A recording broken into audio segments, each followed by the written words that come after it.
One more thing. Jason Kidd really wants you to know that he was right about Cooper Flagg at point guard. But the criticism, at least for me, was never about that. Welcome. You're still locked on to the Dallas Mavericks, your team every day. My name is Nick Angstadt, media member covering the Mavs for over 10 years. Today's episode brought to you by Game Time. Download the Game Time app, create an account, use this code LOCKEDON to get $20 off your first purchase. It's the One More Thing bonus episode of Locked On Mavs. If you missed the episode with me and Slightly talking about the Rockets game, go listen to that episode. But I want to get right into it because Jason Kidd wants you to know he was right about the criticism about Point-Flagg, about playing that. And if you haven't followed this story, beginning of the Dallas Mavericks season, Cooper Flagg, the number one overall pick, the Mavs star rookie, was playing at point guard. The Mavs would start these lineups with Flagg at point, Klay Thompson, PJ Washington, Anthony Davis, Dereck Lively. And the Mavs started the season 2-7.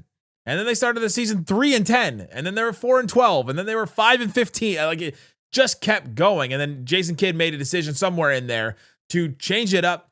He started D'Angelo Russell. He started Brandon Williams. Then he started Ryan Nembhard. And now he's gotten to the point where we were kind of back, starting Naji Marshall kind of at point guard. And the criticisms came in about, well, this is, Cooper Flagg is now struggling to start the season. He had that 2-point game against the Thunder where he looked lost. And then you have the Mavs starting the season with the worst offense in the NBA. And so all the criticism came in. And now Cooper Flagg is playing a lot better. And now Cooper Flagg is putting up 49-point games and 34-point games. And he's going out there and going off. And Jason Kidd wants you to know that he was right about the criticism and all of that. Coach, you get like a lot of national criticism for playing Flagg at point guard. But over the last 2 games, I don't he's been give losing a the fuck ball. about the criticism. The criticism, that's your opinion. You guys write that bull. That's not that. I've done this. I played this game. I played it at a very high level, and I know what the f I'm doing. But I don't give a f what you guys write, because you guys have never played the game. And so I've built players. So I know what the f I'm doing. So to take criticism, it only makes me better. Because if I wasn't doing it right, you guys wouldn't be poking holes at what I've done. That's it. Thanks. No follow-up, walks off. The camera just like pans, like the camera just like slowly pulls out. Shows the entire room there. Shows Mavs PR taking Jason Kidd off the stand there. Jason Kidd really wants you to know that he was right about it. He's like, I don't give an F. And I took out all the swears so you wouldn't have to hear him. But he said, I don't give an F what you guys write. He does, by the way. But he knows what he's doing. And I think, to me, the issue was never like Cooper Flagg playing point guard. When Jason Kidd said that at his introductory press conference, I was excited about that proposition. I was excited about that idea of putting him in that position, playing him at point guard, having him grow, having him walk into a part of the season and do this. But to do it at the very beginning of the season, I was like, oof, okay. And then to put him in those lineups with Lively and AD and PJ, who was struggling, and Klay, who doesn't give you a lot off the bounce, like to put Flagg in that situation with those lineups, with the amount of pressure the Mavericks had. I did an episode almost basically about this. December 13th, about 6 weeks ago, I did an episode about this where Jason Kidd had answered a question from Vince Carter. And Vince Carter asked him about Cooper Flagg playing point guard. And Jason Kidd was way nicer to Vince Carter than he was to Ron Harrod here from DLLS. And Jason Kidd went off about how he was talking about how that needed to happen. And I came on the show and I was like, all right, well, I need to apologize to everybody because I forgot about Jason Kidd's one thing with failure. He accepts it. He wants it. He wants to see failure from players. He wants to see failure from his team to know what they're made of, to know what they have in them. In the Mavs finals run in 2024, there was this 5-game stretch where the Mavs were absolutely awful. Their defense looked terrible. It was after the trades. So they had PJ, they had Gafford, but the defense just looked terrible. They lost to the Pacers twice by 1,000,000 points. And I came on the show and I was like, I don't think Jason Kidd's scheme is going to make it. And I think it's time to move on from Jason Kidd. The defense is not good enough. This Mavs team's not going to go on a run. We're wasting Luka Doncic's prime. And then Jason Kidd and the Dallas Mavericks went on an insane defensive run where they went to the NBA Finals and had the best defense in the NBA for the end of the season. And Jason Kidd needed to see those guys fail and needed to see them figure it out and needed to see them bounce back. And with Cooper Flagg, he needed the same thing. But the thing about the criticism from that is that it wasn't about putting Cooper Flagg at point guard and seeing him fail. It was when it was. It was at the beginning of the season where there's all these eyes on the Anthony Davis situation and Anthony Davis wanting to, give the city life back. The Mavs having this terrible record to start the season. The Mavs having the worst offense in the NBA. Is Cooper Flagg's development worth all of that? Jason Kidd probably still says yes, right? Like, I have to apologize that you felt that he should have played more. More meaningful games. Jason Kidd talks about, he goes through the criticism. He doesn't care about it. Okay. But the criticism from me was about those lineups did not set him up to succeed, did not set Cooper Flagg up to succeed. And what's more true to me? It comes down to this to me. What's more true? Cooper Flagg is leveling up and doing what he's doing right now because Jason Kidd played him at quote unquote point guard for like 8 games to start the season. Or the Mavericks 2-7 record at the beginning of the season was because he didn't put him in a position to succeed. And that's where I still have the question. It's like, all right, well, did Cooper Flagg get so much out of those first games that it made it worth it? Because I'm with him in the sense that this season should all be about Cooper Flagg's development. I don't think this team is going to win a title even if they're healthy. Because then they won't be healthy for long, it seems like. And so you have to ask that question. Is it more about the start of the season with the record that they had, or about Cooper Flagg developing in those games? And I don't know. Then you think about the whole thing where it was like, did Jason Kidd just want the season to start badly so that Nico Harrison would be gone? There's that conspiracy theory. And I don't believe that. I don't think a coach would go out there and do that. But if he did, he would sure be like, hey, it's not about that. It's not about the don't look back at that. It's not about those things. Criticism, I know what I'm doing over here. I know what the F I'm doing.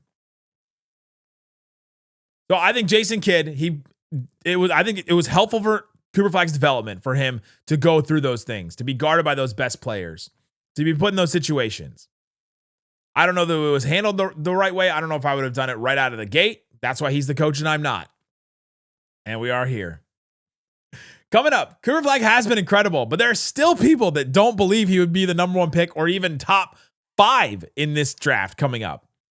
What does that mean? We'll talk about that coming up.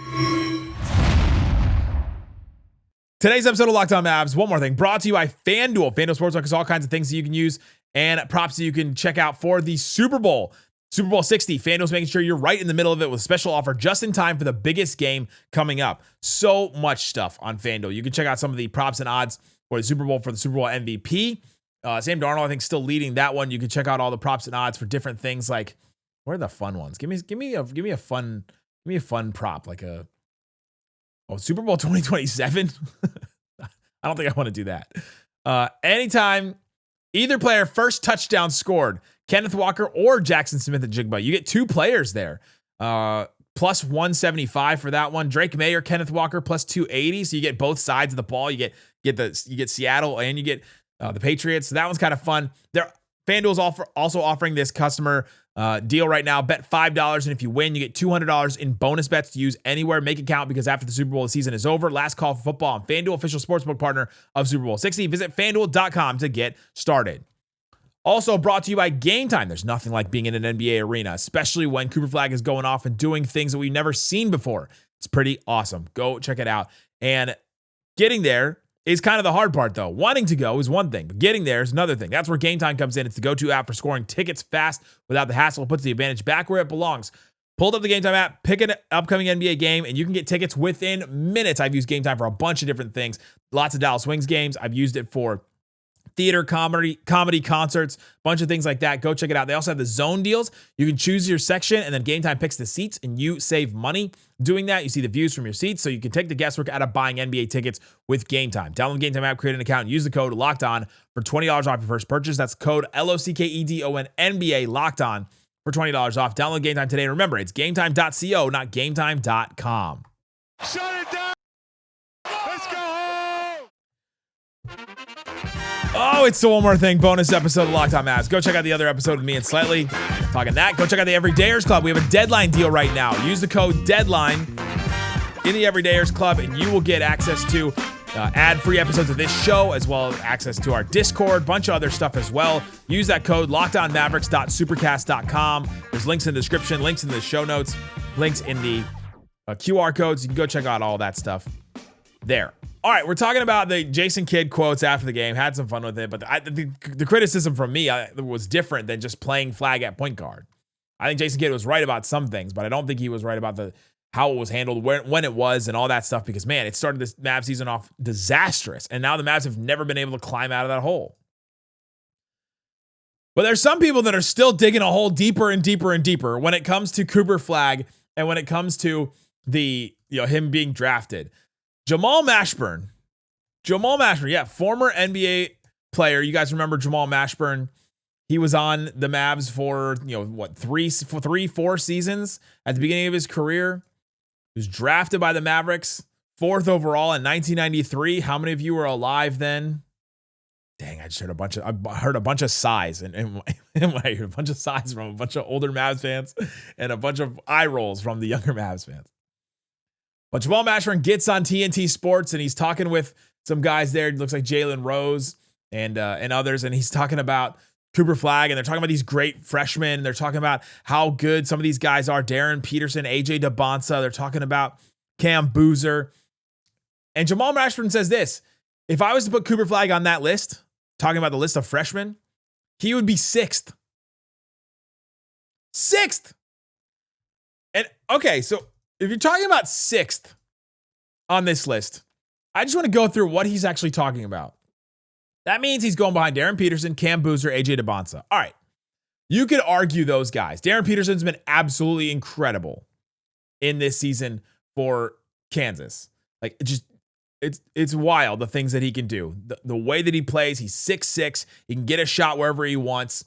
Incredibly efficient, scoring a ton of points. Cam Boozer for Duke, the 6'9", power forward guy, he's having a better statistical season than Cooper Flagg did, which is incredible. Okay, great.